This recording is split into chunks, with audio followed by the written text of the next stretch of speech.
Fort Kearny was a historic outpost of the United States Army founded in 1848 in the western U.S. during the middle and late 19th century. The fort was named after Col. and later General Stephen W. Kearny. The outpost was located along the Oregon Trail near Kearny, Nebraska. The town of Kearny took its name from the fort. The E was added to Kearny by postmen who consistently misspelled the town name. Origins and various missions of the fort. The fort was built in response to the growth of overland emigration to Oregon after 1845. The first post, Fort Kearny, was established in the spring of 1848 near the head of the Grand Island, along the Platte River by Lieutenant Daniel P. Woodbury. It was first called Fort Childs, but in 1848 the post was renamed Fort Kearny in honor of General Stephen Watts Kearny. Despite its lack of fortifications, Fort Kearny served as way station, sentinel post, supply depot, a message center for 49ers bound for California and homeseekers traveling to California, Oregon and the Pacific Northwest. The earliest surviving photograph of the post, taken in 1858 by Samuel C. Mills, shows the post as a collection of adobe buildings without any wall or fortifications. By the 1860s the fort had become a significant state and freighting station and home station of the Pony Express. During the Indian Wars of 1864 to 1865 a small stockade was apparently built upon the earth embankment still visible. Although never under attack, the post did serve as an outfitting depot for several Indian campaigns. The fort was a precious source of provisions for emigrants on the early section of the trail for several decades during the height of the trail use, until its abandonment in 1871. As it had been founded along the Platte River to protect emigrants on the trail westward, the fort became an important stop along the eastern part of the trail for the following decade, offering the sale of food, reliable mail service and other amenities. At the height of the pioneer trail use in the 1850s, as many as 2,000 emigrants and 10,000 oxen might pass through in a single day during the height of the trail season in late May. One of the fort's final duties was the protection of workers building the Union Pacific. In 1871, 2 years after the completion of the Transcontinental Railroad, the fort was discontinued as a military post. Its buildings were disassembled and moved west to outfit newer posts. Description: the fort was intended mostly as a supply post, and not as defensive position in the Indian Wars. Throughout most of its history, the fort consisted mostly of wooden buildings surrounding a central parade ground without fortified walls.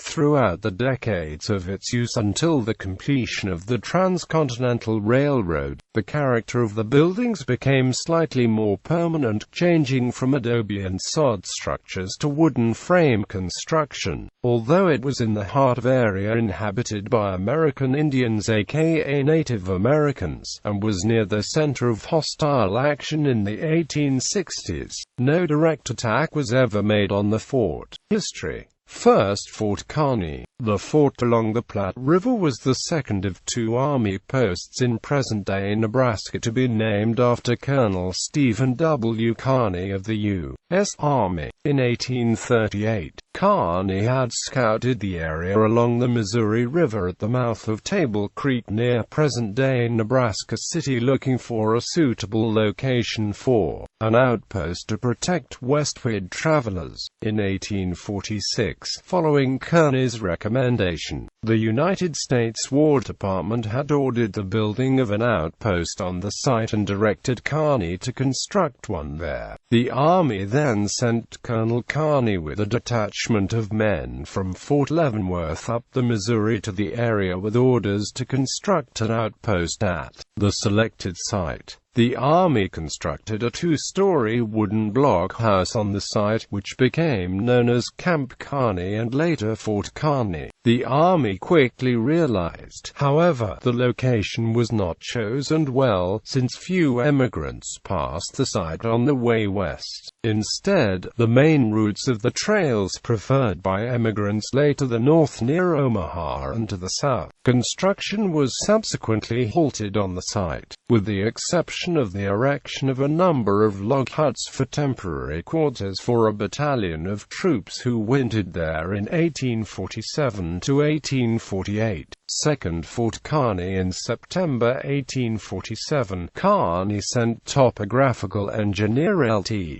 Daniel P. Woodbury westward along the Platte looking for a more suitable location for the outpost. Woodbury selected a site in present-day central Nebraska near the spot where the trail westward from Independence, Missouri joined the trail westward from Omaha and Council Bluffs.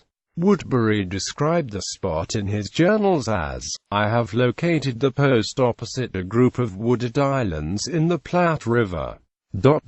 317 miles from Independence, Missouri, 117 miles from Fort Kearny on the Missouri and 3 miles from the head of the group of islands called Head Island." In December, Woodbury went to Washington, D.C. with orders to secure organization of the new post. Woodbury requested an appropriation of $15,000 for construction, while advocating the employment of Mormon immigrants for construction. Although he did not receive these provisions, Woodbury received permission to build the fort from scratch with soldier labor. The Army abandoned the Table Creek post in May 1848 and arrived at the new site in June. Woodbury directed construction of the fort with 175 men as labor. They built wooden buildings around a 4-acre parade ground, with cottonwood trees planted around the perimeter. Woodbury initially named the fort as Fort Childs, after Col. Thomas Childs, a famous soldier in the Mexican-American War, as well as Woodbury's father-in-law. A directive from War Department, however, directed that the name Fort Kearny would be transferred to the new fort. The fort grew rapidly into an important trail stop. By June 1849, Woodbury noted in his journals that 4,000 wagons had passed the fort so far that year, mostly on the way to California. The fort accumulated large stores of goods for travelers with the directive of selling them at a beneficial cost to the emigrants. Specifically, the commander of the fort was authorized to sell goods at cost to emigrants, and in some cases of hardship, to give goods to them for free. In 1850, the fort acquired regular once-a-month mail service with the arrival of a stagecoach route between Independence, Missouri and Salt Lake City. It was the first regular mail service established along the trail. Role in the Indian Wars. The early years of the fort were relatively peaceful. After 1854, and the creation of the Nebraska Territory by the Kansas-Nebraska Act, the area around the fort in northern Kansas and southern Nebraska increasingly came under the hostile activity of the Cheyenne and Sioux tribes. In the summer of 1864, the irritation of the Native Americans at the encroachment by white settlers culminated in violent attacks on wagon trains along the Platte and the Little Blue River. During this time, soldiers from the fort began escorting wagon trains, and the fort became a center for refugees fleeing from attacks. Earthwork fortifications were constructed at the fort, and the Army ordered the deployment of the 1st Nebraska Cavalry and the 7th Iowa Cavalry to the fort. By 1865, the conflict between Native Americans and white settlers had shifted westward away from the area of the fort. Later years and abandonment. The construction of the Union Pacific Railroad across Nebraska starting in 1867 largely marked the end of the need for a fort to protect and supply wagon train emigrants. Following the completion of the Transcontinental Railroad in 1869, the U.S. Army issued an order for abandonment of the post on May 22, 1871. In 1875, the buildings were torn down and the materials removed to barracks at North Platte and Sydney. The troops of the fort were restationed to Omaha and its stores were relocated to Fort McPherson 70 miles to the west. In December 1876, the grounds were given over to the United States Department of the Interior for disbursement to settlements under the Homestead Act. Within several years, little remained of the fort except for cottonwood trees and the 1864 earthwork fortifications. Fort Kearny State Historical Park. In 1928, the Fort Kearny Memorial Association was formed by Nebraska citizens to raise money to purchase and restore part of the grounds. The organization was able to purchase 40 acres of the original site, which it offered to the state of Nebraska. The state legislature authorized the purchase, which became final on March 26, 1929. Thus acquired by the state of Nebraska in 1929. Part of the original site is now operated as Fort Kearny State Historical Park by the Nebraska Game and Parks Commission. The site has been entered on the National Register of Historic Places, in cooperation with the Nebraska Game and Parks Commission, which operates the current State Historic Park. The Nebraska State Historical Society conducts ongoing archaeological investigations of the grounds. These digs have uncovered and marked the foundations of all major building on the site, including headquarters, offices and troops' quarters, parade grounds, storage and livestock stockade, a small theater that shows a 20-minute history of the fort, a museum with collected artifacts and a reconstructed blacksmith shop with period cannons, caissons, tack and other equipment is behind the museum. There is space on the park for RV and trailer parking with some facilities.